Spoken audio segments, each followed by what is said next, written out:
Mi padre me dijo que encontrara mi propia familia después de la graduación.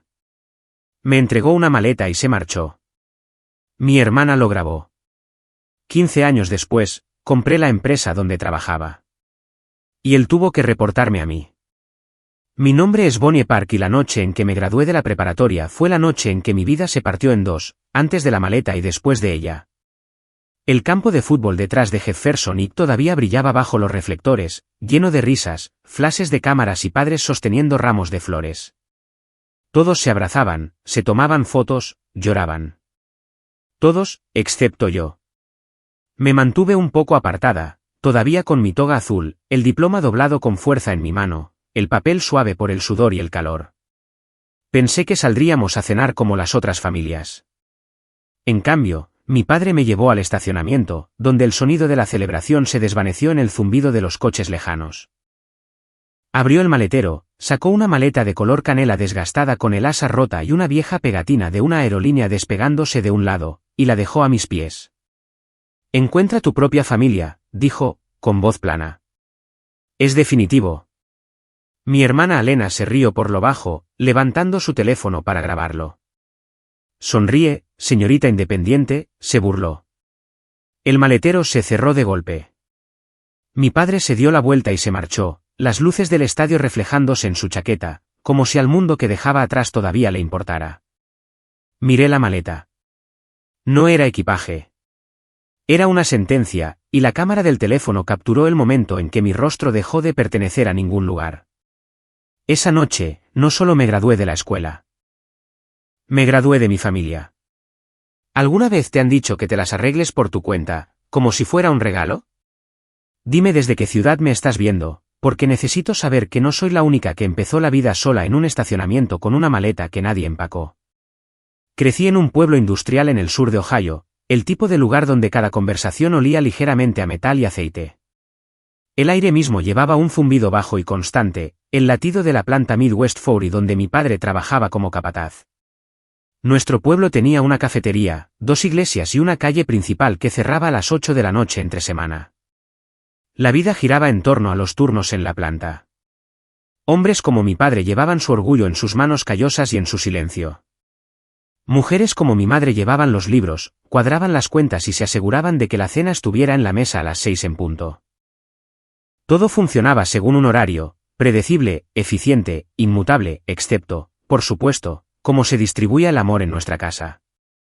En la mesa de la cena de la familia Park siempre había 4 sillas de madera y una de plástico plegable. Esa silla de plástico era la mía. Chirriaba cada vez que me sentaba, un sonido agudo y hueco contra el ritmo de los tenedores y cuchillos. No fue intencional, al menos no al principio, solo un asiento extra cuando era más joven. Pero con el tiempo, se quedó. Las sillas de madera pertenecían a mamá, papá y Lena, mi hermana mayor, la niña dorada. Ella era el milagro del que todos en el pueblo hablaban. Brillante, sociable, simpática sin esfuerzo. Los maestros la adoraban, los vecinos la elogiaban y mis padres orbitaban a su alrededor como si ella fuera el sol. Todo lo que Lena tocaba se convertía en un titular familiar. Todo lo que yo hacía se desvanecía silenciosamente antes del postre. Mi padre, Robert Park, había sido mecánico antes de convertirse en capataz en Midwest Foury. Le gustaban el orden, la jerarquía y las reglas. Creía que la vida recompensaba la disciplina y castigaba la debilidad. Cuando miraba a Lena, veía una promesa. Cuando me miraba a mí, veía un potencial que lo incomodaba. El tipo de potencial que no encajaba en su plano de lo que se suponía que debían ser las hijas. Mi madre, Diane, era más suave en el tono pero más aguda en el juicio. Trabajaba como contable para una pequeña oficina de seguros en el centro y medía el éxito en pulcras columnas de números. Lena encajaba perfectamente en esas columnas. Hacía amigos fácilmente, se ofrecía como voluntaria en eventos escolares y sonreía de la manera correcta. Yo era más callada, el tipo de niña que desarmaba radios rotas solo para ver qué las hacía funcionar. Mientras otras chicas de nuestro vecindario se pintaban las uñas o hablaban del baile de bienvenida, yo pasaba horas en el garaje, rodeada del olor a grasa y soldadura. Me gustaba la lógica de las máquinas. No mentían, no tenían favoritos. Si algo no funcionaba, podías rastrear el fallo y arreglarlo. No había conjeturas, ni emociones, solo causa y efecto. Mi padre a veces me observaba desde la puerta, con una cerveza en la mano y el ceño fruncido. «Te pareces demasiado a los chicos del trabajo», decía, medio orgulloso, medio despectivo. «Pero no olvides que no eres uno de ellos». Lena, mientras tanto, flotaba sin esfuerzo por la preparatoria. Era tesorera de la clase, animadora y presentadora de todos los eventos que requerían un micrófono. En casa, mamá presumía de ella como si fuera una acción que rendía por encima de las expectativas. «Tu hermana acaba de ser invitada a la conferencia de liderazgo», decía en la cena. «¿Te imaginas? Solo eligen a 5 estudiantes en todo el distrito». Yo asentía, cortando mi pastel de carne en trozos pequeños, fingiendo no darme cuenta de que nadie me preguntaba qué había hecho esa semana. Mi asiento en la mesa siempre se tambaleaba ligeramente, una pata desigual sobre el azulejo. Algunas noches me preguntaba si el desequilibrio estaba integrado en la propia familia. Aprendí temprano que la atención en nuestra casa era un juego de suma cero. Si Lena estaba ganando, yo tenía que encogerme. Se convirtió en un instinto hablar más bajo, moverme más silenciosamente, no ocupar un espacio que no era mío. No estaba celosa, exactamente. Solo quería ser visible. Pero en nuestra familia, la visibilidad era una moneda, y yo estaba en la quiebra. Un sábado, en mi 10º grado, todo pareció que podría cambiar. Había participado en la Feria de Ciencias del Estado de Ohio con un proyecto en el que había estado trabajando durante meses, un brazo robótico hecho completamente de metal reciclado y servomotores de repuesto que había rescatado de impresoras rotas. Podía levantar objetos pequeños, girar en la muñeca y responder a sensores de movimiento. Era tosco, pero funcional. Me quedé despierta hasta tarde calibrando los servos hasta que me ardían los ojos, alimentada por fideos instantáneos y esperanza. Cuando los jueces anunciaron a los ganadores, mi nombre resonó en el gimnasio. Primer lugar, Bonnie Park, por innovación en diseño de ingeniería. El aplauso se sintió irreal. Mi profesor de ciencias, el señor Harris, me dio una palmada en el hombro y dijo: «Tienes un futuro real en esto, Bonnie. Purdue tiene programas para chicos como tú». Sonreí tan ampliamente que me dolió. Por primera vez, imaginé llevar el trofeo a casa y ver un destello de orgullo en los rostros de mis padres. Cuando entré por la puerta principal esa noche, todavía con mi medalla, Lena estaba sentada en el sofá, riéndose de algo en su teléfono. Mamá estaba en la cocina glaseando un pastel. «Adivinen qué», dije sin aliento. «Gané. Primer lugar en la feria estatal. Dijeron que mi proyecto podría calificar para la nacional». Mamá levantó la vista de su tazón de mezcla, sonriendo distraídamente. «Qué lindo, cariño, pero te enteraste. Lena acaba de ser elegida para presentar la noche del baile de graduación este año, ¿no es increíble?» Lena chilló y se jugueteó con el pelo, escuchando a medias. «Dijeron que tengo la voz perfecta para ello», dijo. Papá entró desde el garaje, secándose las manos en una toalla. «Bien por ti, cariño», dijo, mirando a Lena. Luego se volvió hacia mí, sus ojos deteniéndose brevemente en el pequeño trofeo de metal en mi mano. «¿Y tú?». Hizo una pausa, buscando palabras que nunca llegaron del todo. «Bueno, eso es algo». «Sigue así». La conversación continuó antes de que pudiera responder. Mamá encendió las velas del pastel de Lena. Cantaron, rieron, cortaron rebanadas. Mi medalla tintineó suavemente contra mi pecho, pero nadie la oyó. Tomé mi trozo de pastel y fui a comerlo al garaje, sentada en el frío suelo de hormigón junto a mis prototipos a medio terminar. El brazo robótico estaba en el banco de trabajo, sus dedos de metal ligeramente curvados como si esperaran una orden. «Lo logré», le susurré, aunque nadie lo viera. Esa noche, me di cuenta de algo silencioso pero agudo en nuestra casa. El amor no era incondicional. Era transaccional. Te lo ganabas encajando en la narrativa, brillando de la manera que ellos querían que brillaras. La luz de Lena era cálida y fácil de amar. La mía, supongo, era demasiado mecánica. Aún así, no podía dejar de trastear. Las máquinas tenían sentido cuando la gente no lo tenía. Recogía restos del contenedor de la planta, Construía modelos, dibujaba diagramas y aprendí por mi cuenta los fundamentos del CAD en un viejo portátil del laboratorio de la escuela. Mi profesor me dejaba quedarme hasta tarde después de clase para practicar. Tienes un cerebro de ingeniera, me dijo. No dejes que nadie te diga lo contrario. Pero en casa no había lugar para ingenieras, solo para hijas que se portaban bien. Cada vez que hablaba de la universidad o de proyectos, la mandíbula de papá se tensaba. No te adelantes, decía. Nadie te paga por jugar con chatarra. Empecé a guardar mis dibujos en una caja debajo de la cama etiquetada como piezas de repuesto. Era más seguro así. El desequilibrio se convirtió en el ritmo de nuestras vidas. Los logros de Lena eran ruidosos, los míos invisibles.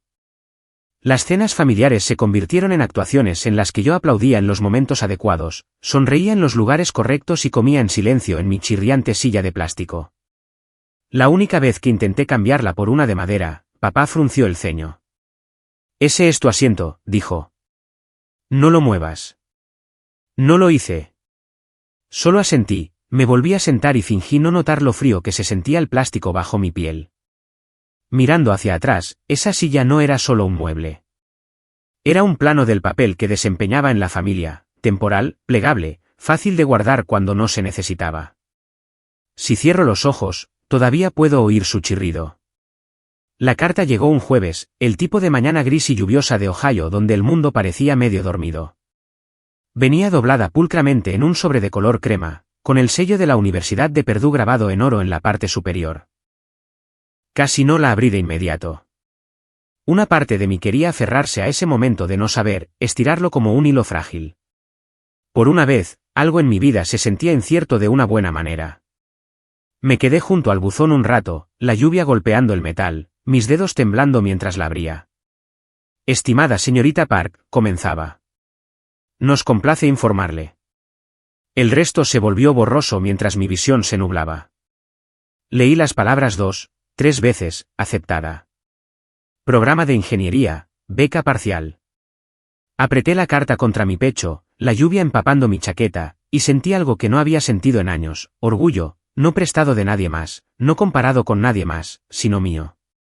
Cuando entré en casa esa tarde, mis zapatos chirriando sobre el linóleo, imaginé cómo sería. Quizás papá sonreiría. Quizás mamá me abrazaría. Quizás, solo quizás, verían lo que había estado persiguiendo todo este tiempo. Lena estaba en la mesa del comedor pintándose las uñas, con el teléfono apoyado a su lado. Papá estaba sentado en su sillón, con el periódico abierto, una taza de café a medio vaciar a su lado. Mamá estaba en la cocina cuadrando la chequera. He entrado, dije, sin aliento. Mamá levantó la vista, con el bolígrafo en la mano. ¿Entrado dónde? En Purdue, dije, extendiendo la carta como una ofrenda. Para ingeniería. Me dan una beca. Los ojos de Lena se levantaron de su teléfono, divertida. Ingeniería, repitió como si fuera una broma. Papá ni siquiera levantó la vista de su periódico. Eso es trabajo pesado, dijo. No para alguien como tú. Parpadeé. ¿Qué quieres decir con alguien como yo? Dobló el periódico lentamente, dejándolo en su regazo. Es un campo de hombres, Bonnie. Estarás ahí fuera con grasa bajo las uñas, levantando cajas, arrastrándote bajo las máquinas. ¿Crees que puedes manejar eso? Ya lo hago, dije en voz baja. Me has visto en el garaje. Suspiró, frotándose la frente. Estás perdiendo el punto. Sé realista. No estás hecha para ese tipo de vida. Mamá añadió, casi con delicadeza, tus notas son lo suficientemente buenas para algo estable. Quizás contabilidad, como yo. Es más seguro, más limpio, y no terminarás desperdiciando dinero en algo que no te conviene. Los miré, con la garganta apretada. No se trata de dinero, dije. Se trata de... Papá me interrumpió con una risa que no era realmente una risa. Es exactamente de lo que se trata. No podemos permitirnos tus sueños, Bonnie. Una beca parcial no es un viaje gratis. ¿Quién va a pagar el resto? ¿Tú? Las palabras golpearon más fuerte de lo que esperaba. Puedo trabajar, dije. Haré turnos, encontraré un trabajo en el campus. Pero me despidió con un gesto de la mano. Ya he terminado con esta conversación. Esta familia no necesita otra boca persiguiendo cosas imposibles. No estamos hechos para eso. ¿Quieres un título? Bien. Encuentra algo práctico. De lo contrario, no esperes que financiemos tus fantasías. No me di cuenta de que estaba llorando hasta que vi una lágrima caer sobre la carta. Mamá se dio cuenta y frunció el ceño, no con simpatía, sino con irritación. No seas dramática, dijo. Tu padre solo está tratando de protegerte. Él sabe lo dura que se pone la vida. No, susurré. Simplemente no cree que pueda hacerlo. Papá se levantó, enderezando su chaqueta. Las reglas de la casa son simples, dijo. Aquí no criamos soñadores. Los sueños no pagan las facturas. Ese se convirtió en su mantra. Esta casa no cría soñadores. Lo decía cuando me quedaba hasta tarde en el garaje. Cuando me saltaba fiestas para construir modelos, cuando dibujaba planos en el reverso de los recibos de la compra. Cada vez que intentaba alcanzar algo más allá de nuestra valla, él me arrastraba de vuelta con esas palabras. Los siguientes días fueron silenciosos. Lena siguió hablando de sus planes para el baile de graduación, mostrando a mamá muestras de tela para su vestido. Papá hablaba de un ascenso en la planta. Yo existía en algún punto intermedio, lo suficientemente visible para traer cosas, lo suficientemente invisible para ser olvidada. Una tarde, Lena entró en mi habitación sin ser invitada, sosteniendo su teléfono como un espejo. ¿De verdad vas en serio con esto, Ingeniería en Purdue, todo eso? Sí, dije, todavía dibujando líneas para un nuevo proyecto. Se apoyó en el marco de la puerta. ¿Por qué? No es como si a alguien le fuera a importar. Podrías construir un cohete y papá seguiría diciendo que Lena sonríe mejor para las fotos. Su voz tenía esa crueldad suave que había perfeccionado, la que pretendía ser simpatía. No respondí. Se encogió de hombros. Podrías simplemente hacer lo que hizo mamá. Casarte con alguien estable. Trabajar a tiempo parcial. Mantener la vida simple. Eso es lo que enorgullece a la gente de por aquí, no los planos. Cuando se fue, me senté en silencio durante mucho tiempo. Luego doblé la carta de Purdue de nuevo en su sobre y la metí debajo de la almohada. Durante un tiempo, dejé de ir al garaje. Las herramientas acumularon polvo. Pasaron las semanas y cada vez que surgía el tema, papá encontraba una manera de hacerlo más pequeño. ¿Crees que eres más lista que todos los demás?, decía. ¿Crees que sabes más que la gente que paga tus facturas? Aprendí a dejar de responder. Para cuando llegó la temporada de graduación, la carta seguía en mi cajón, sin abrir de nuevo. Pensé en rechazar la oferta. ¿Qué sentido tenía si nadie quería que fuera? Pero una noche, tarde, sin poder dormir, la desdoblé de nuevo y la leí a la luz de una linterna.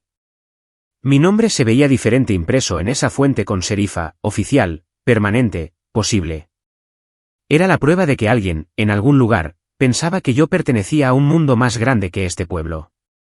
A la mañana siguiente, cuando salía para la escuela, oí a papá en la cocina hablando con mamá. Ya se le pasará, dijo.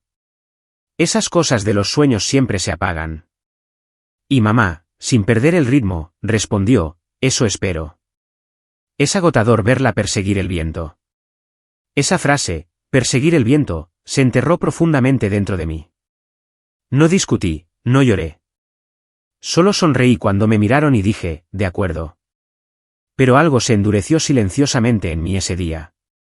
No era ira, exactamente, sino más bien una decisión. Si el amor en esta familia venía con condiciones, dejaría de intentar cumplirlas. El día que envié mi respuesta de aceptación a Purdue, no se lo dije a nadie. Simplemente dejé la carta en el buzón y me alejé, la puerta de metal cerrándose de golpe detrás de mí. Se sintió como una rebelión secreta, pequeña, silenciosa, pero real. Sabía que los costos serían míos, la matrícula, el alquiler, la decepción. Pero también sabía algo más. Prefería cargar con el peso de mis sueños que con la ligereza de su aprobación. Cuando llegué a casa esa noche, Lena estaba enseñando a mamá su nuevo vestido de graduación, las lentejuelas capturando la puesta de sol a través de la ventana. Papá estaba sentado en el sofá, con una orgullosa sonrisa en su rostro. Nadie levantó la vista cuando entré. Saqué la carta de Perdú de mi bolsillo por última vez, la doblé con cuidado y la coloqué entre las páginas de mi viejo cuaderno de la Feria de Ciencias. El papel crujió suavemente, un sonido casi como un aplauso, casi como un latido. Era el sonido de algo que comenzaba a crecer silenciosamente donde nadie pensaba que podría. El sol ya se estaba poniendo cuando terminó la ceremonia de graduación, pintando el cielo sobre Jefferson con rayas de rosa y oro. Todos a mi alrededor brillaban, los birretes lanzados al aire, los padres saludando desde las gradas, el sonido de las risas y los aplausos resonando en el campo. Recuerdo haber pensado por una fracción de segundo que quizás así se sentía pertenecer, estar bajo la misma luz que todos los demás. Sostuve mi diploma cerca, todavía caliente por las luces del escenario, mi nombre impreso en letras negras y nítidas que se sentían como una promesa. Papá había dicho que me encontraría en el estacionamiento después de la ceremonia. Imaginé que iríamos a cenar. Quizás a la cafetería del centro donde le gustaban las hamburguesas, o a casa para una de las cacerolas de mamá. Quizás esta noche sería diferente. Quizás esta noche me miraría y finalmente vería más de lo que yo no era. Cuando lo encontré, la multitud ya se estaba dispersando. Las luces del estadio zumbaban y los conserjes comenzaban a recoger las sillas plegables. Estaba de pie junto a su vieja camioneta azul, con las manos en los bolsillos, la misma mirada distante en su rostro que ponía cada vez que tenía algo desagradable que decir. Mamá no estaba allí. Lena sí, sin embargo, con rizos perfectos, maquillaje perfecto, su teléfono ya fuera, lista para grabar algo. Hola, dije con cuidado, caminando hacia él, con el diploma todavía en la mano. ¿Viniste? Asintió una vez, sin sonreír. Sí. Su voz era plana. Se dio la vuelta, abrió el maletero y sacó una maleta de color canela. Era vieja, desgastada en las esquinas, de esas de carcasa dura con pegatinas descoloridas de aerolíneas que ya ni existían. La dejó en el asfalto con un golpe sordo. ¿Qué es eso?, pregunté, medio riendo, medio nerviosa. No respondió de inmediato. En cambio, me miró de verdad, y dijo, encuentra tu propia familia. Por un momento, pensé que había oído mal. El ruido de la multitud creció en algún lugar detrás de nosotros, los vítores y las bocinas de los coches mezclándose con el sonido de la tarde de verano. ¿Qué?, dije. Encuentra tu propia familia, repitió, más despacio esta vez. ¿Quieres vivir tu vida a tu manera? Pues hazlo. Ya eres mayor. Lena soltó una pequeña risa. Oh, Dios mío, papá, dijo, levantando su teléfono. Di eso otra vez. Es perfecto. Lo llamaré, Edaltin 101 minutos. Él no reaccionó. Simplemente cerró el maletero, se sacudió las manos y se dio la vuelta. El sonido del maletero al cerrarse resonó en mi pecho como una puerta que se cierra. Espera, empecé, pero ya caminaba hacia el lado del conductor. No puedes simplemente. Se detuvo lo suficiente para decir, ya hemos hecho suficiente, Bonnie. Es hora de que te las arregles. Luego se subió a la camioneta. El motor rugió a la vida. Lena, todavía grabando, se acercó y apuntó el teléfono hacia mí. Sonríe, dijo, como si este fuera un momento familiar digno de ser recordado. Pude ver el reflejo de mi rostro en la pantalla de su teléfono, los ojos rojos, el pelo pegado a mi frente, la borla dorada de mi birrete enredada en mi toga. No sonreí. La camioneta se alejó lentamente, la grava crujiendo bajo los neumáticos. Por un segundo, pensé que se detendría, quizás solo unos metros más adelante, quizás daría la vuelta, se reiría, diría que era una especie de lección de amor duro. Pero las luces traseras se hicieron más pequeñas, más tenues, hasta que desaparecieron en la esquina del estacionamiento. Estaba sola. El ruido del campo se desvaneció. El aire olía a palomitas de maíz quemadas y a gases de escape. Mi etiqueta con mi nombre de la ceremonia se había despegado a la mitad de mi toga, el sudor haciendo que el papel se curvara en los bordes. Miré la maleta. El asa estaba rota, un lado deshilachado donde la costura se había soltado. Alguien había escrito iniciales en ella una vez, tenues, borrosas, ya no legibles. La toqué, esperando a medias que zumbara con algún significado, que contuviera algo, cualquier cosa que pudiera dar sentido a lo que acababa de suceder. Pero estaba vacía. Cuando la levanté, se sintió más ligera que el aire.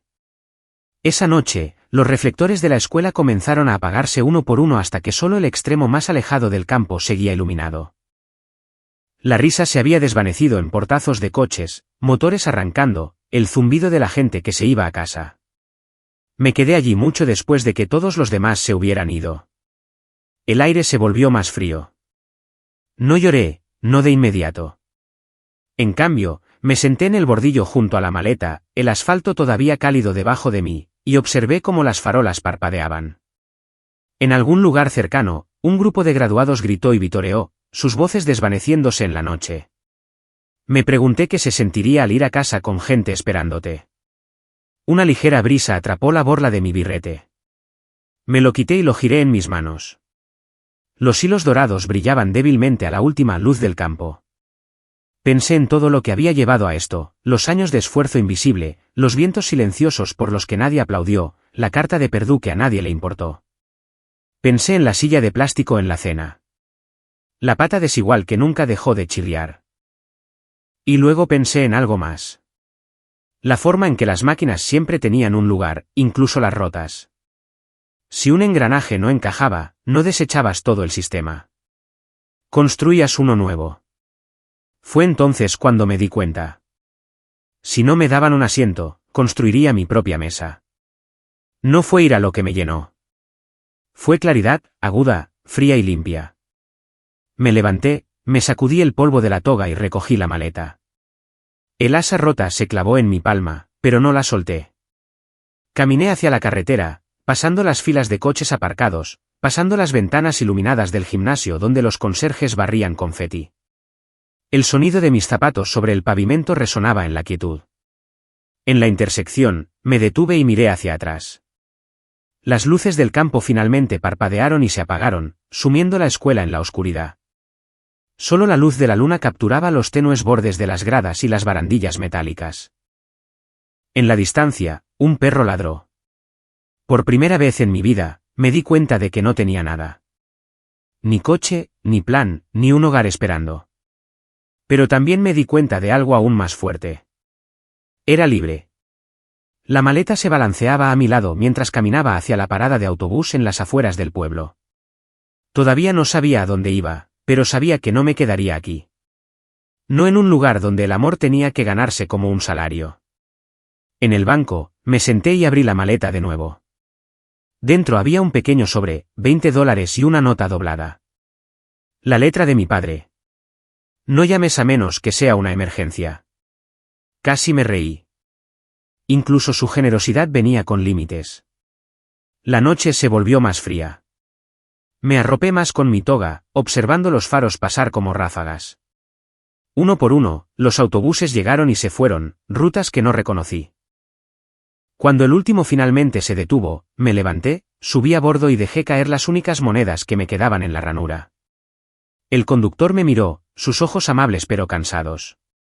¿Hacia dónde te diriges? A cualquier parte, dije. Él asintió y cerró las puertas. Mientras el autobús se alejaba, apreté mi frente contra el cristal, observando el contorno de la escuela desvanecerse en la distancia. Las oscuras ventanas de los muelles de camiones en la fábrica brillaban débilmente en la distancia, la misma planta donde trabajaba mi padre, todavía despierta mucho después de que las familias se fueran a dormir. Por un momento, me pregunté si él estaba allí, si siquiera pensaba en lo que acababa de hacer. Pero no me detuve en ello. No podía permitírmelo, porque a partir de ese momento, ya no era su responsabilidad.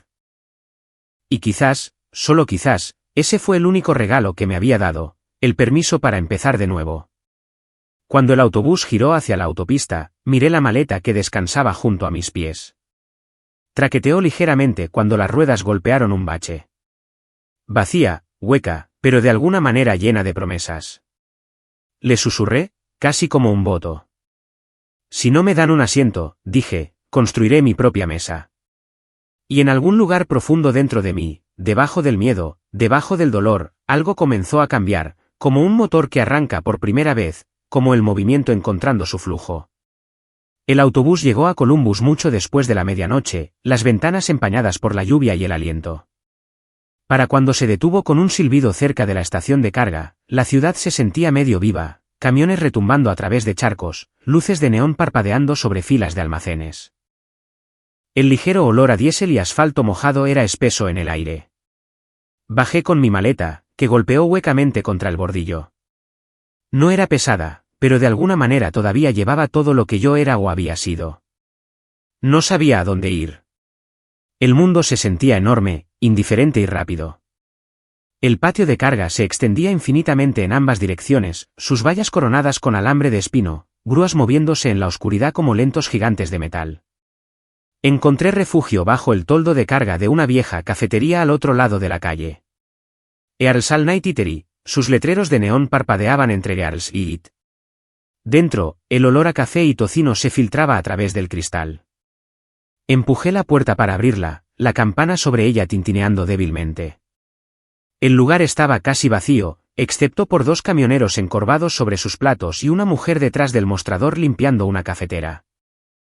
Parecía tener más de 50 años, el pelo recogido en un pañuelo rojo, su placa de identificación decía, señorita Ruiz. ¿Estás perdida, cariño?, preguntó sin levantar la vista. Dudé.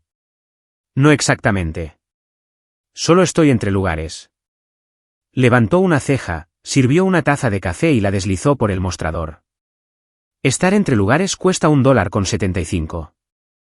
Saqué el resto de mi cambio del bolsillo y lo empujé hacia adelante. Me estudió por un segundo, luego señaló hacia la parte de atrás.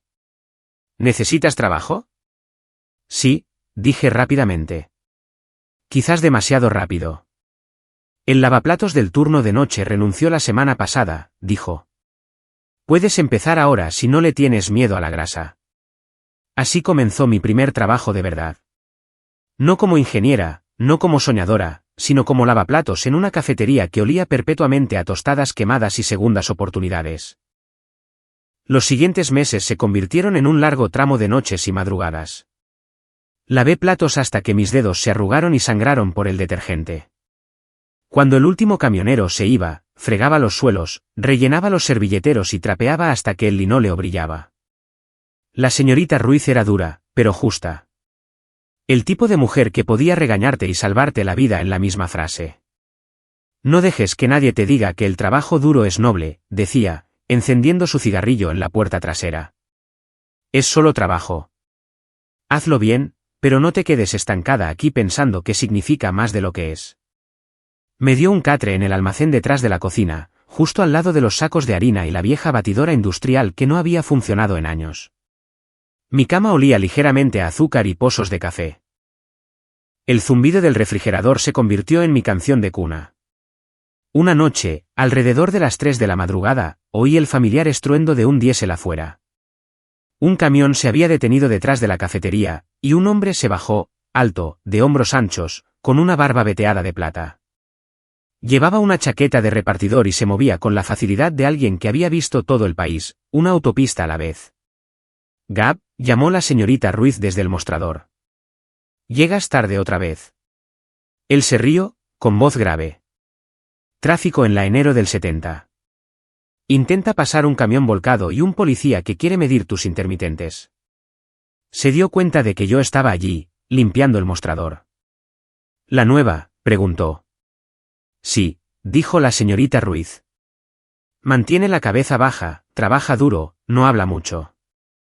No la asustes con tus historias de carretera. Él sonrió, una suave arruga formándose en las comisuras de sus ojos. De acuerdo. Con el tiempo, Gab se convirtió en mi segundo maestro, aunque nunca se llamó a sí mismo así. Pasaba unas cuantas noches a la semana, bebiendo su café negro mientras esperaba un pedido para llevar. Siempre se sentaba en la misma cabina cerca de la ventana, donde la luz de la calle se derramaba dorada sobre la mesa.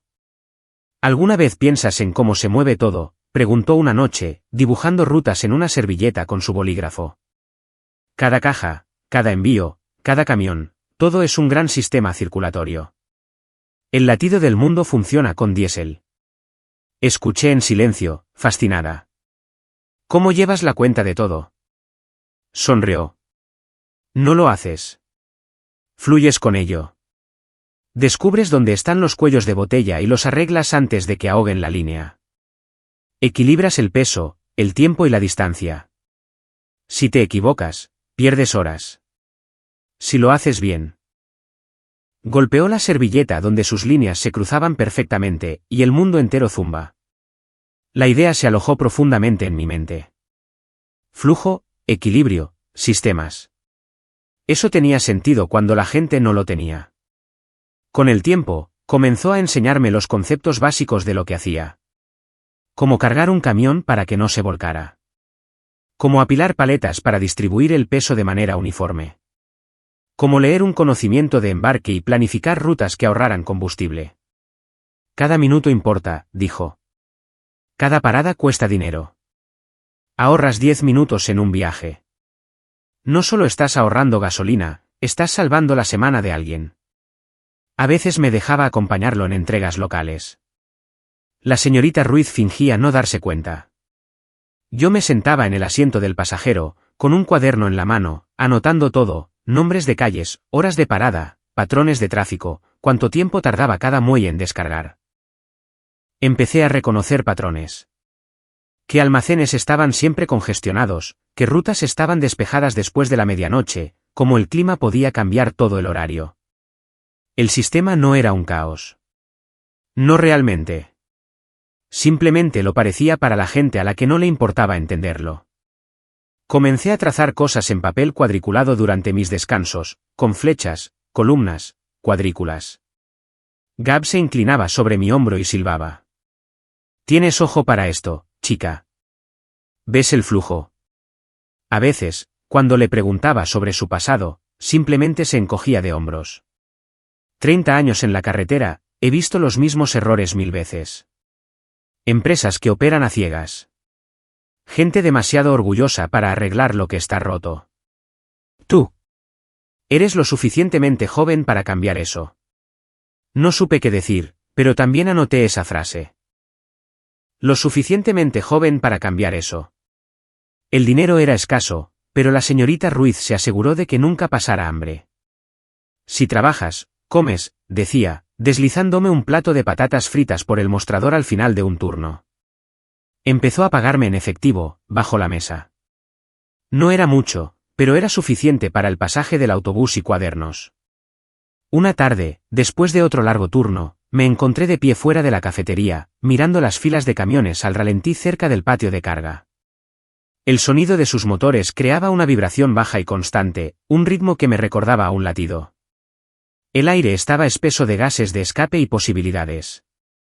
Me di cuenta de que había empezado a memorizar no solo rutas, sino patrones, que conductores llegaban primero, que muelles se movían más rápido, como la carga rotaba entre los almacenes como venas en un cuerpo.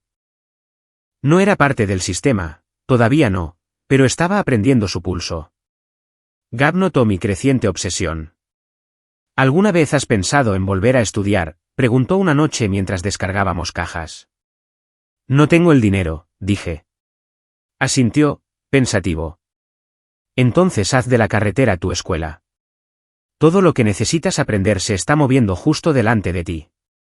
Solo mantén los ojos abiertos. Esa noche, mientras yacía en mi catre en el almacén, hojeé mi cuaderno. Las páginas estaban llenas de flechas, tiempos, cuadrículas dibujadas a mano, números, desordenadas, dispersas, vivas. Parecía un caos, pero para mí, se sentía como un orden esperando ser revelado. Me di cuenta de algo que no había sentido en meses. Curiosidad.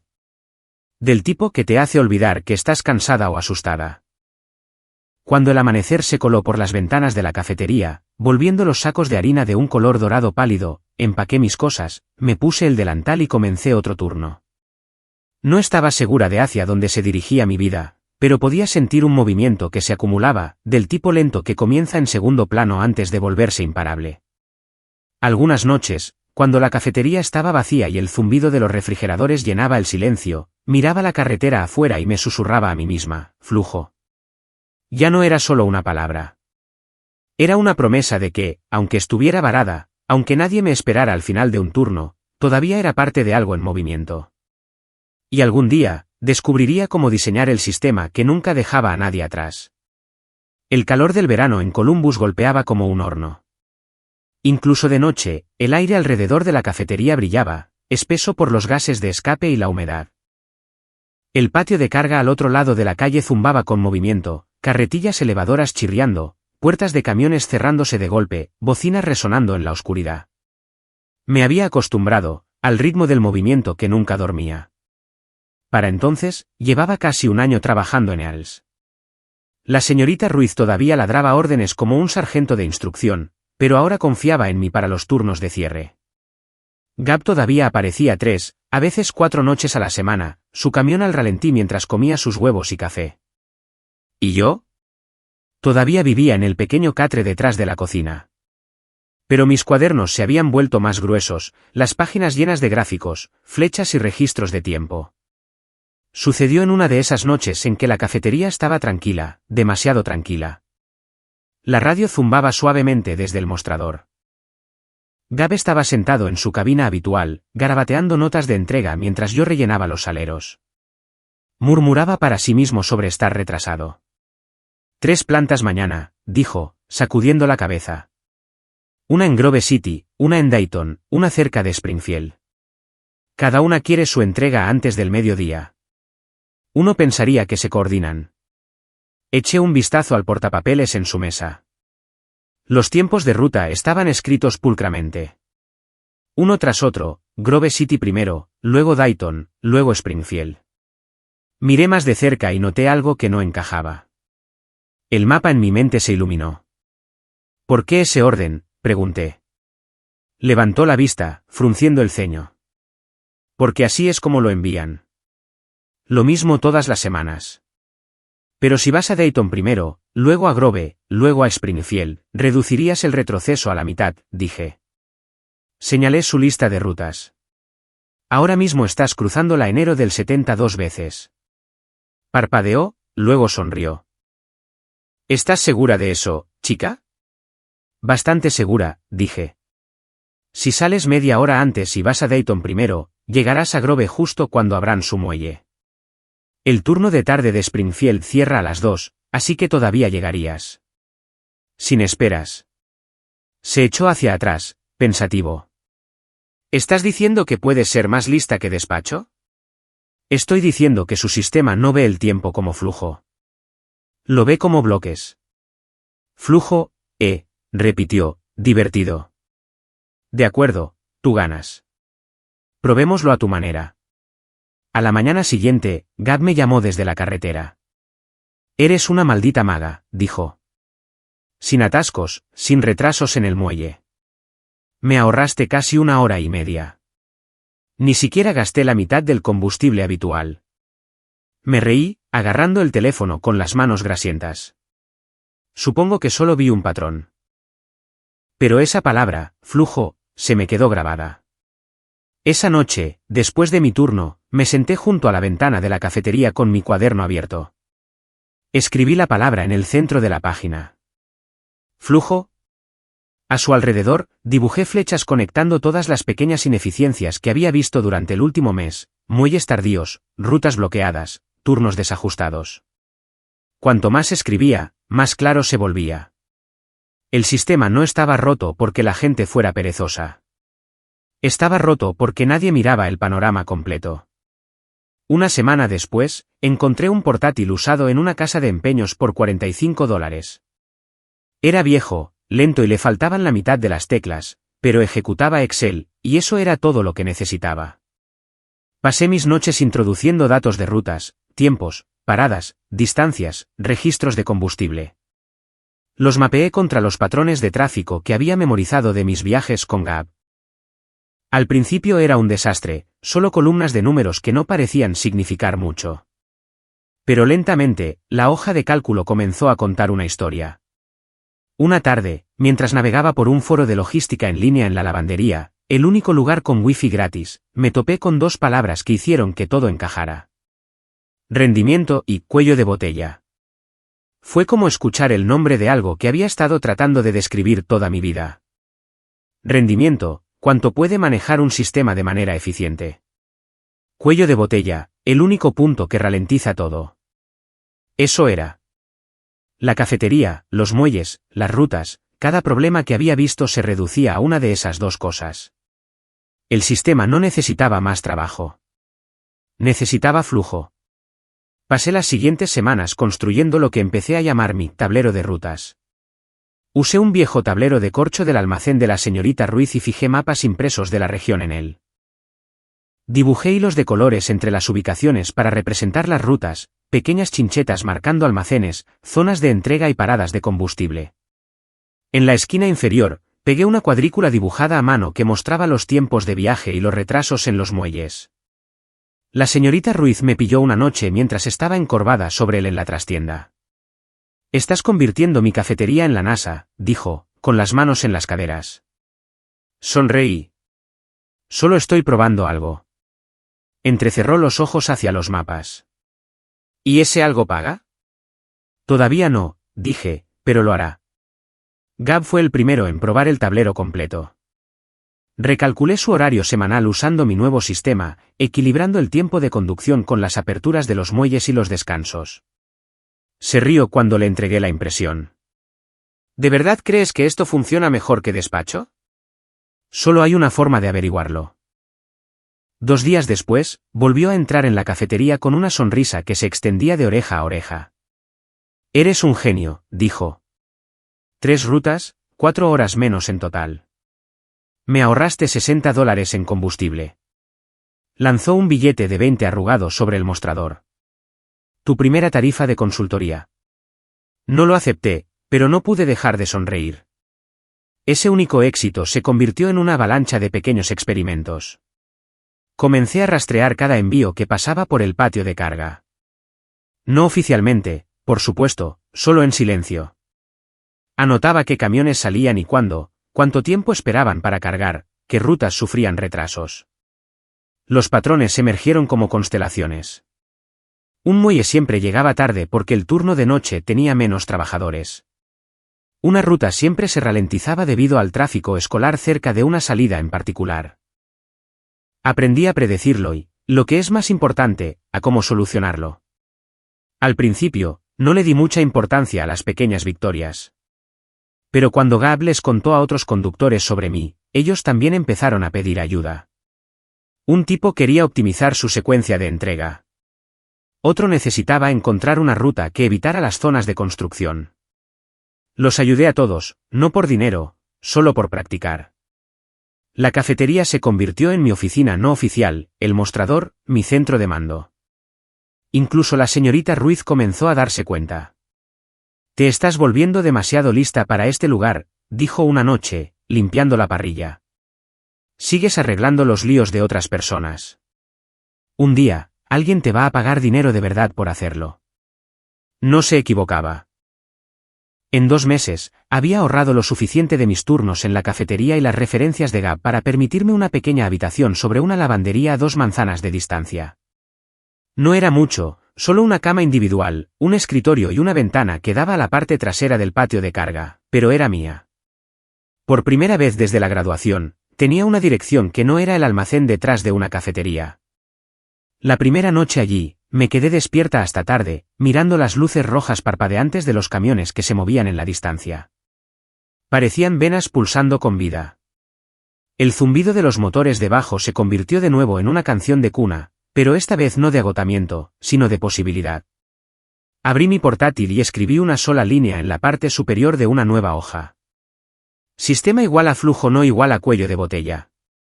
Eso se convirtió en mi credo. Cada noche después de eso, refiné el tablero, aprendiendo, probando, ajustando. Cuando las cosas salían mal, las arreglaba. Cuando salían bien, encontraba formas de mejorarlas. A veces todavía visitaba a la señorita Ruiz después de mi turno solo para ver cómo estaba. Ella sacudía la cabeza y se reía. «Estás persiguiendo fantasmas, chica», decía. Pero yo sabía que no era así. No estaba persiguiendo fantasmas. Estaba siguiendo la corriente, y por primera vez, Estaba empezando a entender cómo dirigirla. La oportunidad rara vez llama a la puerta.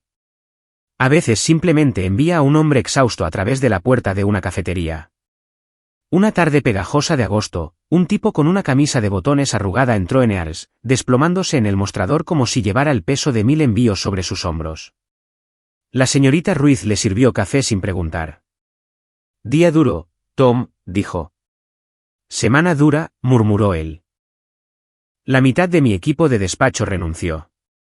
Si un conductor más llama diciendo que llega tarde, empezaré a hacer las rutas yo mismo. Esa fue la primera vez que escuché el nombre de Riverline Logistics, una pequeña empresa de transporte familiar con un grupo de almacenes junto a la autopista, a unos 20 minutos del centro de Columbus. Había oído a Gab mencionarlos antes. Empresa de la vieja escuela, había dicho una vez. Buena gente, malos sistemas. La señorita Ruiz me miró por encima de la cafetera.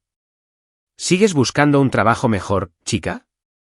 Me quedé helada a media limpieza, con el trapo en la mano. Depende de lo que signifique, mejor. Tom resopló. ¿Puedes teclear lo suficientemente rápido? Sí, dije. Se frotó las sienes. Necesitamos a alguien que ayude con la entrada de pedidos y la programación de viajes. Principalmente entrada de datos, coordinación de muelles, llamar a los conductores cuando olvidan el papeleo. Es un caos, pero paga más que fregar platos. No dudé. ¿Cuándo empiezo? Tom me miró de arriba abajo, una chica de 20 años con un delantal de cafetería, el pelo recogido, grasa bajo las uñas. Mañana, dijo finalmente. No hagas que me arrepienta. Riverline estaba escondida detrás de una valla de tela metálica y un estacionamiento a medio pavimentar lleno de grava y manchas de aceite. El edificio era bajo y beige, del tipo de lugar que parecía permanente solo porque no tenía a dónde ir. Dentro olía a polvo, café quemado y tóner de impresora. El aire zumbaba con radios y el constante traqueteo de los teclados. Mi primer escritorio era una vieja mesa de metal empujada contra la pared de la oficina de despacho. Tenía un teléfono, una pila de conocimientos de embarque y una única instrucción de Tom. No pierdas nada. La primera semana casi me rompe. Los teléfonos sonaban sin parar, conductores que necesitaban direcciones, clientes que exigían actualizaciones, almacenes que se quejaban de recogidas tardías. Cada frase parecía terminar con tan pronto como sea posible. El tablero detrás del escritorio de Tom parecía la escena de un crimen, imanes para cada camión, rutas codificadas por colores unidas con el caos del borrado en seco. Pero el ruido no me asustó. Me fascinó, porque debajo de los gritos y la confusión, podía sentir un patrón, un pulso. Cada conductor, cada ruta, cada envío se movía en relación con otro. Simplemente no podían verlo. Tom estaba en sus 40 y tantos, de hombros anchos, con un rostro tallado por la fatiga y el buen humor. Había estado en logística desde antes de que el GPS fuera común, y tenía esa rara mezcla de escepticismo y curiosidad. Eres callada, me dijo una tarde, apoyándose en mi escritorio. Escuchando, dije. ¿A qué? Al ritmo, respondí. Tienes un cuello de botella entre el muelle 3 y el muelle 5 todos los días entre las 2 y las 3 de la tarde. Levantó una ceja. ¿Y cómo sabes eso? He estado rastreando los registros de la radio, admití, abriendo mi cuaderno. Cada vez que un conductor se reporta tarde, es porque el muelle 3 todavía está descargando. Si intercambiaras una ruta de Grove con la recogida de Newark, equilibrarías los tiempos de carga. Me estudió por un momento, luego soltó un silbido bajo. Estás viendo cosas que la mayoría de la gente nunca nota. Sigue así y me harás quedar mal. Ese fue el comienzo de mi aprendizaje. Tom comenzó a enseñarme el lenguaje de la logística, el real, el que no se aprende en los manuales. Me enseñó a leer un conocimiento de embarque, el latido legal de cada envío. Si entiendes esto, dijo, golpeando el papel, lo entiendes todo. Peso, clase de flete, responsabilidad, enrutamiento. Este es el ADN de la carga. Me explicó la eficacia general de los equipos, cómo los retrasos se multiplicaban a través de un sistema como fichas de dominó. Cada minuto que una carretilla elevadora está inactiva es otro camión que llega tarde al muelle, dijo. No puedes arreglar un sistema hasta que sepas dónde desaparece el tiempo. Incluso me llevó a los muelles, enseñándome a leer la coreografía de la carga, el traqueteo de las paletas, el silbido de los frenos de aire, el ritmo de los motores al ralentí. ¿Ves eso?, dijo, señalando una carretilla elevadora atrapada entre dos remolques. Eso es un error de $200 cada vez que sucede. No por la gasolina, sino por el impulso. Lo absorbí todo como oxígeno. Por la noche, cuando todos los demás se iban a casa, me quedaba, reorganizando los horarios en la pizarra de Tom, ejecutando números en mi portátil. La oficina estaba en silencio entonces, solo el zumbido de la máquina expendedora y el bajo murmullo de las luces fluorescentes.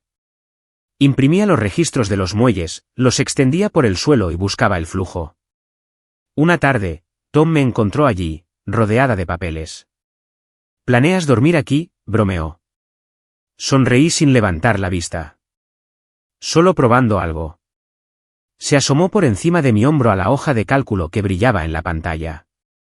¿Qué estoy viendo? Flujo de muelle, dije. Has estado asignando carretillas elevadoras por número de personas en lugar de por frecuencia de carga. Si movemos a 2 operadores del muelle 2 al muelle 5 entre el mediodía y las 2, reduciremos la congestión en un 30%. Se cruzó de brazos. Realmente hiciste los cálculos. Asentí. De acuerdo, genio, dijo. Lo probaremos mañana. Al día siguiente, lo hicimos. El resultado fue inmediato. Los atascos de las carretillas elevadoras desaparecieron. Los camiones salieron a tiempo. La charla por radio, normalmente llena de frustración, estaba en silencio. Al final del turno, Tom se apoyó en la puerta, sonriendo. Acabas de ahorrarnos 45 minutos por ciclo, dijo. Eso es casi una ruta extra por día. Me reí, exhausta, pero eufórica. Así que las matemáticas funcionan en la vida real. Asintió. Siempre lo hacen, si tienes las agallas para probarlas. A partir de entonces, Tom dejó de llamarme chica y empezó a llamarme despachadora. Me empujó a aprenderlo todo. Cómo negociar con los gerentes de almacén los tiempos de muelle, cómo equilibrar las cargas por peso del eje, cómo calcular las proporciones de combustible en mi cabeza. Gritaba a través de la oficina, Park, ¿cuál es el peso cúbico de una paleta de 42 pulgadas de accesorios de tubería? Y yo respondía a gritos, 468, dependiendo del calibre. A veces se reía tan fuerte que todo el equipo se giraba para mirar. Pero las mejores lecciones vinieron de los silencios. Tarde en la noche, después de que todos los demás se habían ido, se sentaba en su oficina bebiendo café negro y contaba historias sobre cómo había empezado. En aquel entonces, dijo, usábamos mapas de papel e instinto. Ahora es software y sensores, pero las reglas no cambian. El camino más rápido no siempre es el mejor. Diseñas el flujo en torno a las personas, no solo a los camiones. Anoté eso palabra por palabra. Pasaron los meses y el ritmo de Riverline se convirtió en mi latido. La estática de la radio ya no sonaba como un caos. Era una melodía. Cada número en la pantalla significaba algo. Cada retraso tenía una causa que podía rastrear y solucionar. Ya no solo reaccionaba a los problemas. Los anticipaba. Cuando me di cuenta de que el papeleo tardío de un proveedor estaba ralentizando 4 rutas separadas, redacté un nuevo proceso de documentación, formularios codificados por colores, plantillas de verificación previa. Tom lo implementó en toda la empresa. Puede que acabes de salvarme de una úlcera, dijo. Fue la primera vez que vi mi nombre, Bonnie Park, en el tablero de despacho como autora de un nuevo sistema. No lloré, pero sí lo miré durante mucho tiempo. Para el invierno, los informes de rendimiento de Riverline habían subido un 12%. Y Tom bromeaba diciendo que yo debería dirigir el lugar. Todavía no, dije, pero algún día. Y lo decía en serio. La noche que me di cuenta de lo lejos que había llegado, la planta estaba casi vacía. La nieve se acumulaba contra las puertas de la bahía de carga, y las luces halógenas proyectaban largas sombras por el suelo. Estaba en la pasarela sobre los muelles, portapapeles en mano, observando las carretillas elevadoras deslizarse como bailarinas sincronizadas. Sin atascos, sin gritos, sin movimientos desperdiciados. Por primera vez desde esa noche en el estacionamiento, me sentí estable, como si hubiera encontrado un sistema que tenía sentido. Abajo, Tom me llamó. ¿Qué sigues haciendo aquí? Sonreí. Solo observando el flujo. Se rió. Ya suenas como una despachadora. No lo soy, dije suavemente, mirando las líneas limpias de movimiento debajo. Todavía no, pero estoy llegando. Y esa noche, con la nieve cayendo silenciosamente afuera y el zumbido de la planta en mi pecho, supe que había encontrado mi propósito, no en pertenecer a alguien, sino en construir algo que se moviera. Comenzó pequeño, como la mayoría de las revoluciones, con una hoja de cálculo, una idea obstinada y un portátil usado cuyo ventilador jadeaba como un perro viejo. Para cuando dejé Riverline, había aprendido más sobre logística de lo que cualquier libro de texto podría enseñar. Cómo se atascaban los muelles, cómo se rompían las rutas, cómo cada minuto perdido en un turno podía extenderse por toda una cadena de suministro. Pero lo que no había aprendido era cómo dejar de ver esas fallas. Incluso cuando cerraba los ojos, cada sistema que tocaba, cada proceso que observaba, veía la misma enfermedad, tiempo perdido, cuellos de botella, mala comunicación, gente destrozándose para arreglar lo que los números podrían haberles dicho desde el principio. Tenía 23 años cuando llegó la idea de Planflow. No fue un trueno ni un gran momento de genialidad. Eran las 2:17 de la mañana y estaba sentada en la mesa de mi cocina, el brillo de la pantalla era la única luz en la habitación. Estaba revisando 3 horarios de muelles separados de proveedores de la zona, cada uno de ellos codificado por colores de manera diferente, rastreado a mano y enviado por correo electrónico de un lado a otro 10 veces al día. Miré el caos de los espacios superpuestos y pensé, ¿y si simplemente se comunicaran entre sí? El pensamiento golpeó como cafeína. Esa noche, construí la primera versión, nada más que una hoja de Google con fórmulas y algunos códigos de colores condicionales. Verde significaba abierto, amarillo significaba pendiente, rojo significaba bloqueado.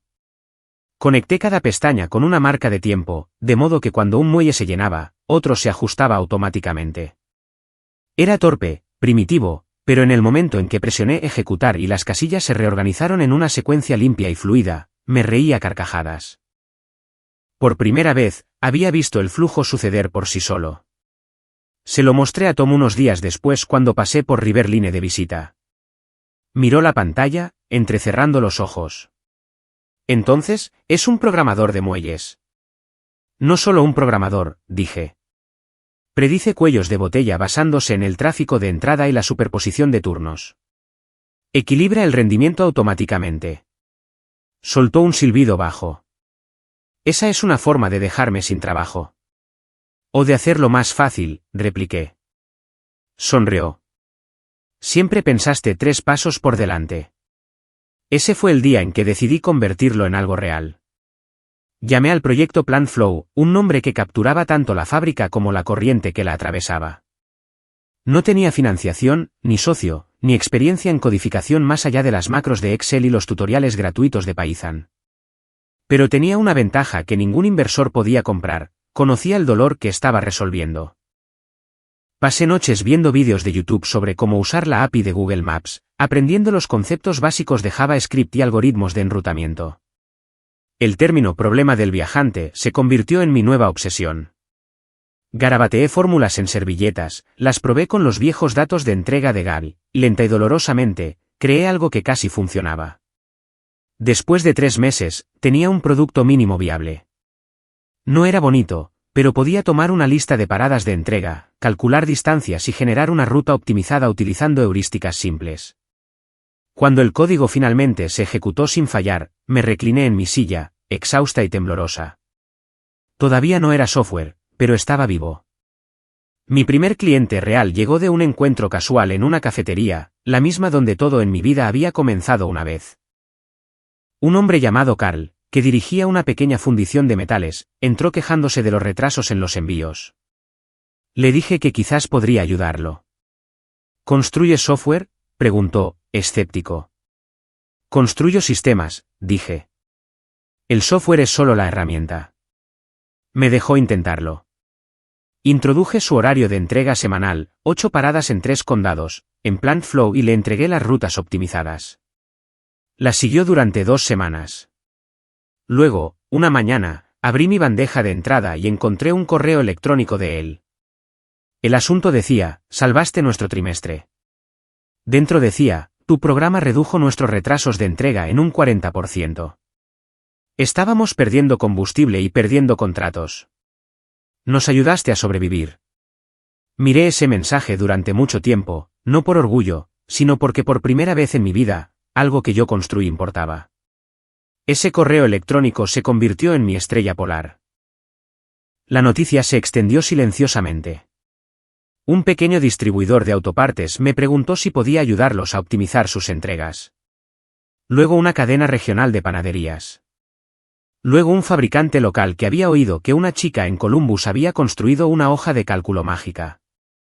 Cada vez refinaba PlantFlow, mejorando la interfaz, limpiando los datos, añadiendo comprobaciones de errores. Cobraba casi nada, solo lo suficiente para cubrir los costos de alojamiento. Pero cada nuevo cliente me daba más datos, más comentarios, más pruebas de que estaba resolviendo un problema real. Una noche, mientras revisaba mi bandeja de entrada, vi un anuncio de un programa de becas, una certificación en línea en innovación de la cadena de suministro, del Instituto Nacional de Logística. Estaba diseñado para profesionales que ya estaban en el campo. Apliqué por capricho, sin esperar nunca una respuesta. Un mes después, abrí un correo electrónico que comenzaba con: felicitaciones, señorita Park. Se sintió como si el mundo se abriera. Las clases eran virtuales, pero lo cambiaron todo. Por primera vez, tenía palabras para los instintos que había desarrollado en el trabajo: flujo ajustado, teoría de las restricciones, programación predictiva. Cada clase se sentía como descubrir un lenguaje que ya había estado hablando sin saberlo. Pasé noches refinando mis algoritmos, mejorando el modelo heurístico de PlantFlow para tener en cuenta el tráfico dinámico y las variaciones de turnos. En una tarea, construí una simulación que modelaba las llegadas de camiones a diferentes intervalos. El profesor me envió un correo electrónico después diciendo: tienes los cimientos de una plataforma comercial aquí. Esa línea encendió una mecha. Comencé a buscar desarrolladores independientes, gente que pudiera convertir mi código en bruto en un producto real. Encontré a dos: Raj, un ingeniero de backend de Mumbai, y Tessa, una diseñadora de interfaz de usuario de Minneapolis. Nos reuníamos por videollamadas, a menudo a medianoche, mi hora. No podía pagar mucho, pero les ofrecí una promesa: estamos construyendo algo que hace que las pequeñas fábricas funcionen como gigantes. Me creyeron. Durante meses, nuestras vidas giraron en torno a ese código. Raj se encargaba de las APIs, Tessa daba forma al panel de control, y yo me encargaba de todo lo demás: la lógica logística, las matemáticas, las pruebas nocturnas. Compré monitores usados en una tienda de segunda mano y convertí mi sala de estar en un centro de control en miniatura. Hubo noches en que el sistema fallaba a las 3 de la mañana, y me sentaba allí llorando, reescribiendo fórmulas hasta el amanecer. Pero cuando la pantalla finalmente se iluminaba con visualizaciones de datos fluidas, sentí algo más profundo que la victoria: claridad. Fue entonces cuando cambié el nombre de la empresa a Atlas Flow Technologies. No era solo una marca. Era una declaración de que lo que una vez me aplastó ahora podía ser algo que yo llevaba con fuerza. Atlas no luchó contra el mundo, lo sostuvo. Incorporamos la empresa en Columbus, Ohio, la misma ciudad donde una vez había fregado platos y rastreado entregas en servilletas. Mi primer acto como directora ejecutiva fue simbólico. Escaneé dos cosas y las enmarqué una al lado de la otra: el contrato firmado de la fundición de Carl, mi primer cliente de pago, y la vieja tarjeta de fichar de Riverline, todavía manchada de aceite. Debajo, escribí: nunca olvides la planta de producción. El crecimiento de Atlas Flow no fue dramático. Fue lento, constante, como ver engranajes convertirse en motores. La aplicación comenzó a sincronizar el GPS en tiempo real con la disponibilidad de los muelles. Nos asociamos con un distribuidor regional para probar la reprogramación predictiva. Visité almacenes, hablé con conductores, recogí comentarios. Cada actualización provenía de algo real: la queja de un despachador cansado, la historia de un conductor frustrado, el deseo de un capataz de fábrica de que alguien simplemente hiciera esto más fácil. Para nuestro primer año, habíamos incorporado a 10 clientes. Para el segundo, 30. Cada hito se sentía surrealista: especialmente cuando me di cuenta de que uno de nuestros nuevos usuarios era un proveedor de piezas que una vez había rechazado mi solicitud de empleo. Una tarde, sentada en mi nueva oficina, un espacio de trabajo compartido reconvertido con vistas al centro de Columbus, miré el panel de control en vivo. Cientos de camiones pulsaban en la pantalla, cada punto representando a un conductor cuya ruta yo había ayudado a diseñar. El zumbido de la ciudad afuera hacía eco del ritmo que una vez había memorizado desde el patio de carga. Ya no se trataba solo de logística. Se trataba de personas, las invisibles, que hacían que el mundo se moviera. Cuando finalmente contraté a mi primer empleado a tiempo completo, le pregunté qué la hizo unirse. Dijo, ¿realmente te preocupas por las personas detrás de los datos? Eso se me quedó grabado, porque quizás esa era la verdadera razón por la que Atlas Flow funcionaba. No porque optimizara números, sino porque respetaba el flujo humano detrás de ellos. Aún así, no podía escapar del recuerdo de esa noche, la maleta, el estacionamiento, las palabras, encuentra tu propia familia. Ahora, cuando miraba a mi pequeño pero creciente equipo RAG y sus mensajes de Slack nocturnos, Tessa enviando actualizaciones de diseño, los becarios riendo en el pasillo, me di cuenta de que lo había hecho. Ellos eran mi familia. Construida, no de nacimiento. El primer gran avance de la empresa llegó cuando un distribuidor nacional de piezas nos envió un correo electrónico. Vimos su trabajo con Riverline. Nuestro sistema de programación de muelles es un caos, ¿pueden ayudar? Fue poético. Un círculo completo que no esperaba. Tom todavía trabajaba allí, ahora como gerente de operaciones. Cuando escuchó que yo estaba detrás de Atlas Flow, me llamó. ¿Sigues arreglando mis líos, eh? Me reí. Sigo aprendiendo de ellos. Integramos Atlas Flow en toda su operación regional, asignación predictiva de muelles, desvío de tráfico en vivo, análisis de turnos. En 3 meses, su rendimiento aumentó un 22%. Tom me envió un mensaje después. Has construido algo grande, Bonnie. Más grande de lo que te das cuenta. No respondí de inmediato. Solo miré esa línea, luego la tarjeta enmarcada en mi pared. Nunca olvides la planta de producción. Porque no lo había hecho, y nunca lo haría. El día que Atlas Flow superó los 100 clientes activos, salí y me paré en la terraza de la azotea de nuestra oficina. El aire olía a acero y a lluvia de verano. Podía escuchar el zumbido distante de los camiones en la autopista, la misma canción que una vez había sido mi canción de cuna. Pensé en esa joven en la cafetería con grasa bajo las uñas, dibujando diagramas de flujo en servilletas. En la mujer que ahora estaba aquí con una empresa que había construido de la nada más que del fracaso y la persistencia. Todo era una ruta continua. Y aunque aún no lo sabía, esa misma ruta estaba a punto de llevarme de vuelta al mismo lugar donde todo comenzó, a la fábrica que una vez me había llamado poco realista. Y al hombre que una vez me había dicho que encontrara mi propia familia. El correo electrónico llegó un lunes gris por la mañana de octubre, el tipo de día que olía a óxido y lluvia. Asunto, posible adquisición, Midwest Foreign Parts. Al principio, ni siquiera lo abrí. Atlas Flow había comenzado a recibir ofertas semanales y propuestas de asociación desde que nuestro software se expandió a la logística predictiva. Pero cuando mi jefe de operaciones mencionó la ubicación de la empresa, Dayton, Ohio, me quedé helada. Conocía ese nombre. Lo conocía demasiado bien. Midwest Foreign Parts, la fábrica donde mi padre había trabajado toda su vida. La misma planta cuya sirena solía resonar en nuestro vecindario cada tarde, señalando el final de su turno. Todavía podía recordar estar junto a la puerta cuando era niña, la lluvia goteando por mi capucha, esperando a que él saliera de detrás del torniquete, su rostro siempre medio cansado, medio distante, como si perteneciera a las máquinas más de lo que nunca me perteneció a mí. Ahora, la planta se estaba derrumbando. El informe lo detallaba todo. Sistemas de producción anticuados, retrasos de 6 meses en los plazos de entrega, desbordamientos de almacenamiento y millones perdidos en inventario inactivo. Su logística se basaba en horarios escritos a mano, las colas en los muelles se superponían por horas. El propietario, un hombre llamado Harold Dunn, buscaba vender sus acciones de control antes de que la empresa quebrara. Miré el informe durante mucho tiempo, mi reflejo apenas visible en la pantalla del portátil. Hubiera sido fácil cerrarlo, decirme que era una coincidencia. Pero no pude. En el momento en que vi la foto aérea de esa fábrica, la misma fila de chimeneas, el mismo estacionamiento agrietado, la misma puerta oxidada, algo dentro de mí cambió. No fue venganza lo que sentí. Fue gravedad. Del tipo que te atrae de vuelta al lugar donde todo comenzó. Esa noche, convoqué una reunión de emergencia con mi junta directiva. Vamos a comprar Midwest 40, dije. Hubo silencio al otro lado. Finalmente, Raj habló.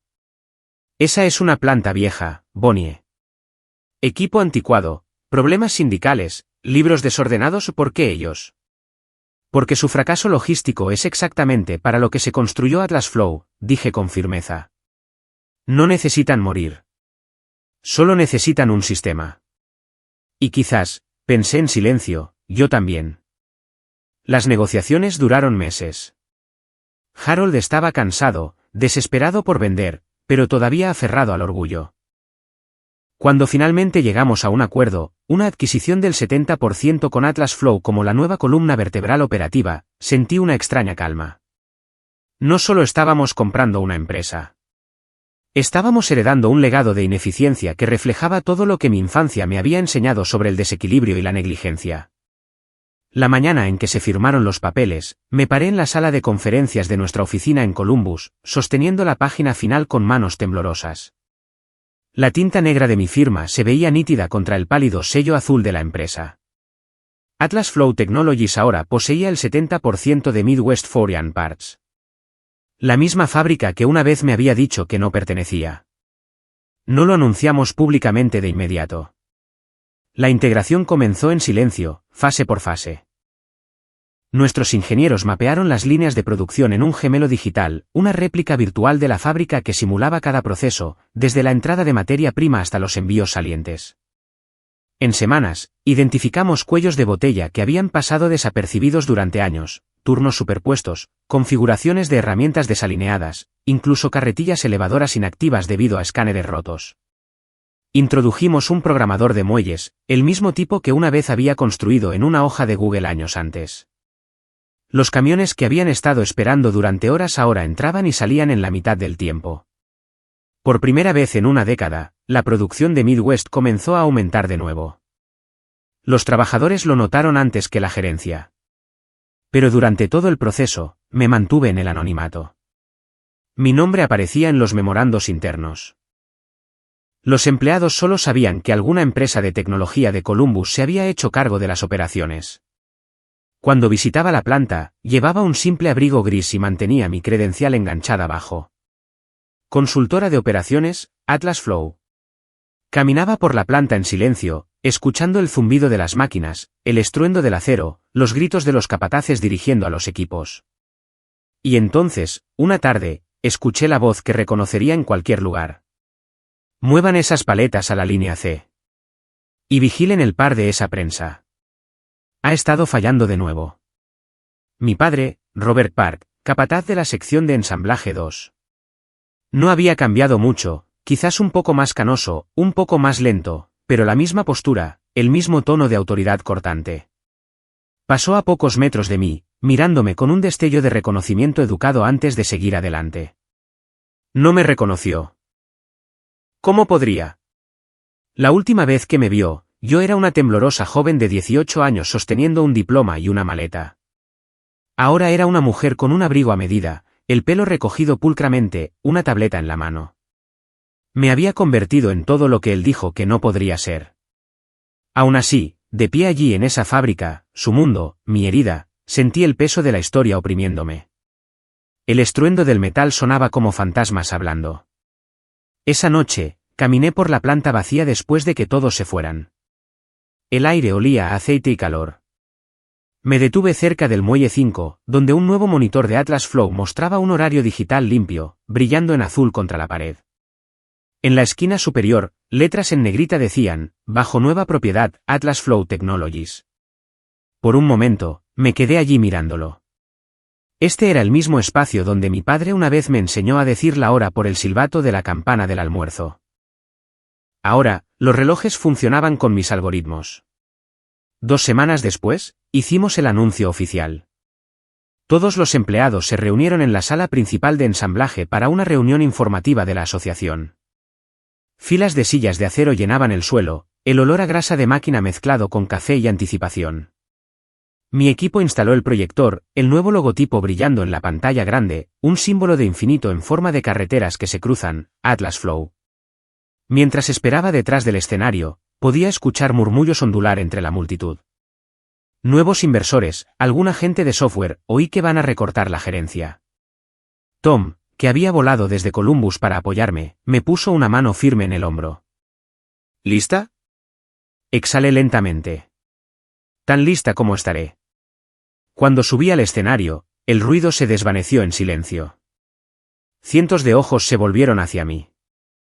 Ingenieros, soldadores, gerentes, los hombres y mujeres que mantenían vivas las máquinas. En la segunda fila, lo vi, a mi padre, de pie junto a los supervisores, con las manos en los bolsillos, los ojos entrecerrados como si intentara ubicar mi rostro. Buenos días, comencé, con voz clara pero tranquila. Mi nombre es Bonnie Park, directora ejecutiva de Atlas Flow Technologies. Un murmullo recorrió la multitud. La cabeza de mi padre se levantó de golpe, los ojos abiertos de par en par. Por un momento, pensé que podría colapsar. Conozco esta planta, continué, recorriendo los rostros. Conozco su ritmo, su latido, su gente. Conozco el sonido de las prensas, el olor de la forja, la paciencia que se necesita para convertir el acero en bruto en algo que mueve el mundo. Porque una vez esperé fuera de esas puertas, preguntándome también qué tipo de vida se estaba construyendo dentro. El silencio se profundizó.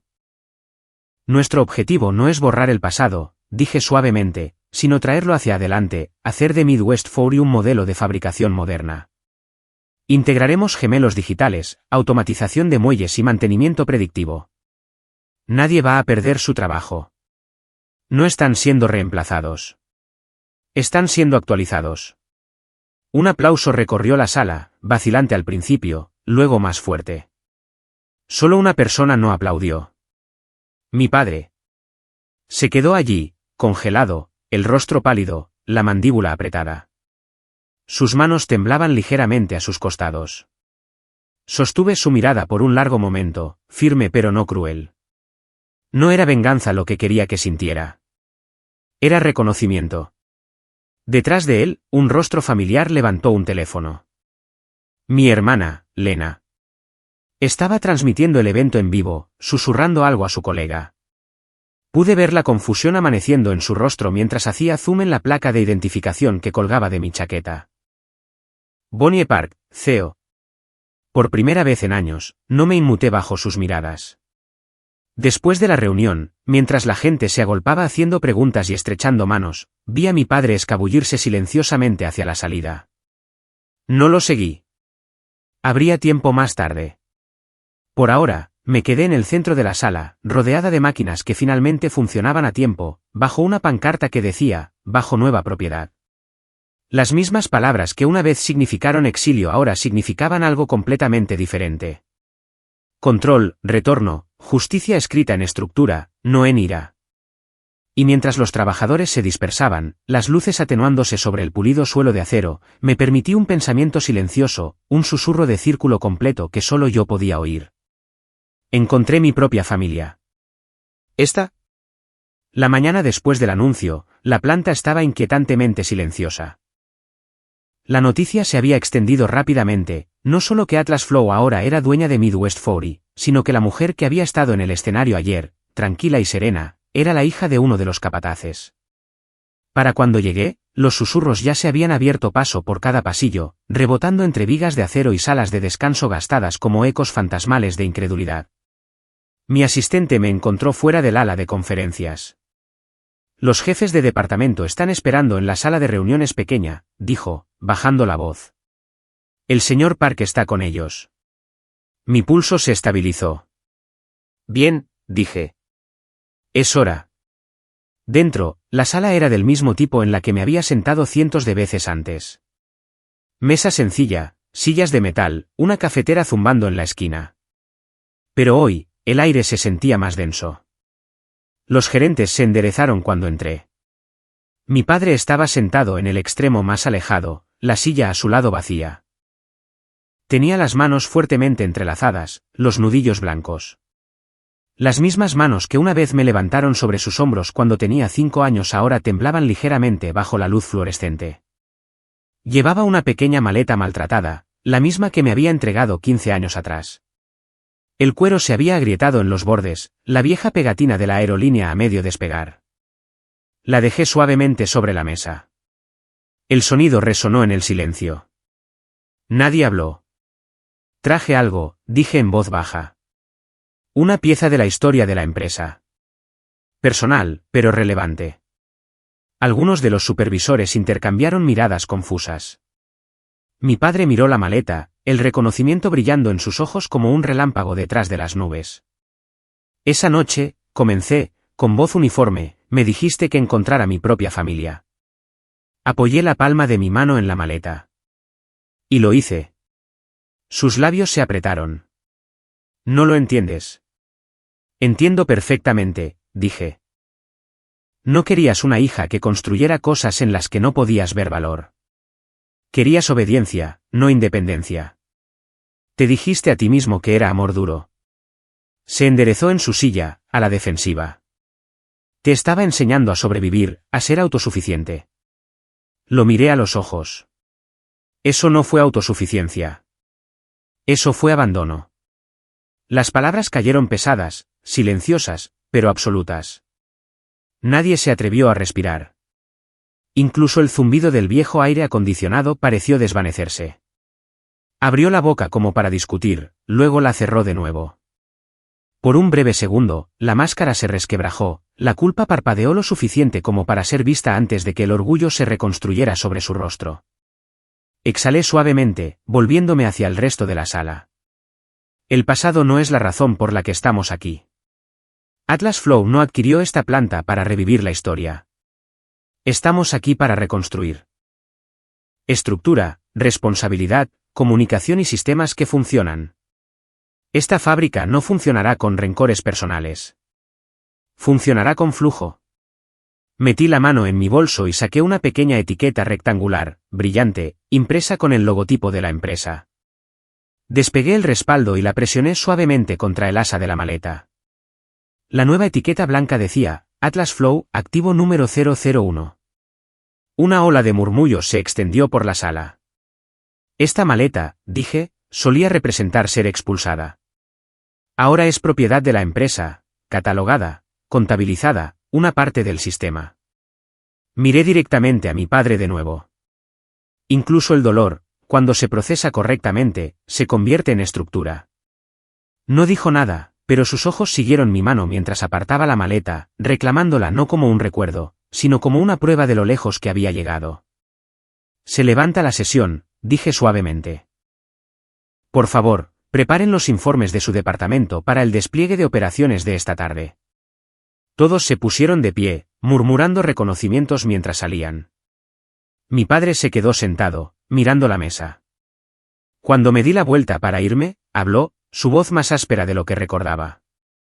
¿De verdad crees que los sistemas pueden arreglarlo todo? Me detuve en la puerta. No, dije. Pero pueden evitar que la gente vuelva a romperlo todo. Luego lo dejé sentado allí, en la sala donde el silencio finalmente pesaba más que las excusas. Esa tarde, la planta de producción estaba viva de nuevo, no con caos, sino con anticipación.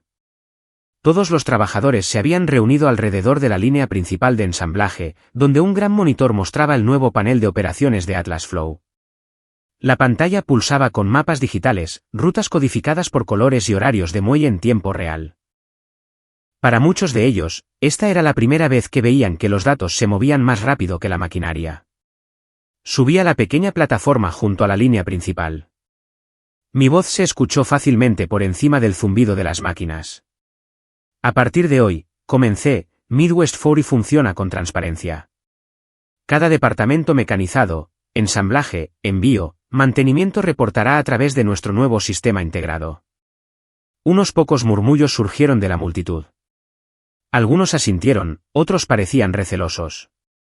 Esto no es solo software, continué. Es responsabilidad. El sistema rastreará el tiempo de inactividad, los retrasos en los muelles, los intervalos de mantenimiento y el cumplimiento de la seguridad. No habrá culpas, solo información. Si un proceso se ralentiza, veremos por qué y lo arreglaremos. Vi a mi padre cerca de la parte de atrás, con los brazos cruzados, la expresión ilegible. Cada equipo presentará informes directamente a la división de operaciones al final de cada turno, dije. Operaciones compilará métricas de rendimiento diarias, que se revisarán todos los viernes. Hice una pausa. Y operaciones me reporta directamente a mí. Las palabras quedaron suspendidas en el aire, no fuertes, sino sólidas, como acero encajando en su lugar. Mi mirada se movió hacia donde estaba mi padre y por un instante, nuestros ojos se encontraron. No se inmutó. Solo asintió levemente, no en desafío, no en rendición, sino en reconocimiento. La justicia, pensé, no siempre viene con aplausos. A veces viene con estructura. En los días siguientes, la transformación fue visible. El ruido de la mala comunicación comenzó a desvanecerse. El ritmo de la planta cambió, más suave, más rápido, casi musical. La gente comenzó a confiar en el sistema porque funcionaba. Los atascos en los muelles desaparecieron. Los envíos tardíos disminuyeron. Las facturas de energía bajaron un 10% en una semana. Una tarde, mientras caminaba por la planta, vi a mi padre inclinado sobre una estación de trabajo, ayudando a un empleado más joven a ajustar una configuración de par de apriete. Cuando me notó, se enderezó torpemente. ¿Cómo va el rendimiento?, pregunté. Se limpió las manos en un trapo. Mejor. El panel de control detecta los retrasos antes de que nos demos cuenta. Asentí. Bien. Ese es el objetivo. Dudó, luego dijo en voz baja, tu sistema es impresionante. Sonreí débilmente. Ya no es mío. Es de la empresa, de todos. Miró al suelo, luego de nuevo a mí. Realmente encontraste tu propia familia, ¿verdad? Sostuve su mirada. Sí, dije suavemente. Y la construí. Asintió lentamente, el primer asentimiento real en 15 años. Más tarde esa noche, después de que todos se hubieran ido a casa, me quedé sola en la oficina de operaciones. La maleta estaba en la esquina del escritorio, ahora etiquetada y registrada en nuestro sistema como cualquier otro activo. El viejo cuero brillaba débilmente bajo las luces fluorescentes, el logotipo de Atlas Floor reflejándose en su cierre de latón. Pasé mis dedos sobre la etiqueta, sintiendo su superficie lisa, un símbolo de cómo algo que una vez fue destinado al exilio se había convertido en parte de una estructura que mantenía unidas cientos de vidas. Cuando tenía 18 años, esa maleta era el peso del rechazo. Ahora era la prueba de la recuperación. Me susurré a mí misma, casi como una oración. La justicia no es venganza. Es estructura. Fuera de la ventana, la fábrica brillaba bajo los reflectores. Cada muelle sincronizado, cada camión alineado. El zumbido de las cintas transportadoras debajo era constante, seguro, un ritmo finalmente en armonía. Y por primera vez desde esa noche en la parada de autobús, no sentí que el mundo se moviera sin mí. Yo era quien había construido el flujo. Era cerca de la medianoche cuando crucé el estacionamiento vacío, las luces de la fábrica ardiendo pálidas contra la niebla. El zumbido de las máquinas se había acallado horas atrás, dejando solo el eco tenue de la última carretilla elevadora del turno de noche en algún lugar de la distancia. Mis tacones resonaban suavemente sobre el hormigón mientras me dirigía hacia la vieja puerta del torniquete, la que solía estar al lado cuando era niña, agarrando mi impermeable, esperando a que mi padre saliera al final de su turno. La misma puerta que una vez había marcado el límite entre su mundo y el mío. Ahora, yo estaba en ambos lados de ella. El aire olía a acero y lluvia. Llevaba la vieja maleta en una mano, vacía ahora, más ligera de lo que nunca se había sentido. El cuero estaba gastado, el asa pulida y lisa por años de llevar el recuerdo de esa noche. Me detuve en la puerta, trazando las frías barras de metal con las yemas de mis dedos, luego me arrodillé y coloqué la maleta en el suelo junto al nuevo tablero de políticas de la empresa. Dentro de ella, había dejado solo dos cosas, mi vieja tarjeta de fichar de Riverline, manchada de aceite y descolorida, y una copia impresa del contrato de adquisición de Midwest 40, firmada con mi nombre. El principio y el círculo completo, sentados silenciosamente juntos dentro de una misma carcasa. El viento nocturno rozó mi rostro, trayendo el débil sonido de maquinaria lejana. Miré hacia la puerta, el mismo torniquete que una vez me había mantenido fuera, y sonreí. Me dijeron que fuera a encontrar una familia, y lo hice. Pero no la encontré. La construí, a partir de sistemas, del caos, de la creencia de que incluso las cosas rotas todavía pueden moverse. Las luces de seguridad parpadearon mientras me enderezaba, observando el reflejo del logotipo de Atlas Flow brillar débilmente en la etiqueta de la maleta. La justicia no es venganza. Es estructura. Es cuando el flujo finalmente tiene sentido. Cuando cada cicatriz tiene un lugar en el sistema que funciona correctamente. Me alejé de la puerta, el sonido de mis pasos mezclándose con el zumbido constante de las cintas transportadoras automatizadas en el interior. En algún lugar de ese ritmo, escuché el pulso de todo por lo que había luchado, cada turno de noche, cada hoja de cálculo, cada lección aprendida del dolor. Me detuve una vez más y miré por encima de mi hombro. La maleta estaba debajo del tablero de reglas como una reliquia recuperada, ya no una carga, sino un registro, una parte de la máquina ahora. Y con una sonrisa silenciosa, susurré el pensamiento final que me había ayudado a superar cada tormenta. ¿Alguna vez te han dicho que te las arregles por tu cuenta el día que te graduaste?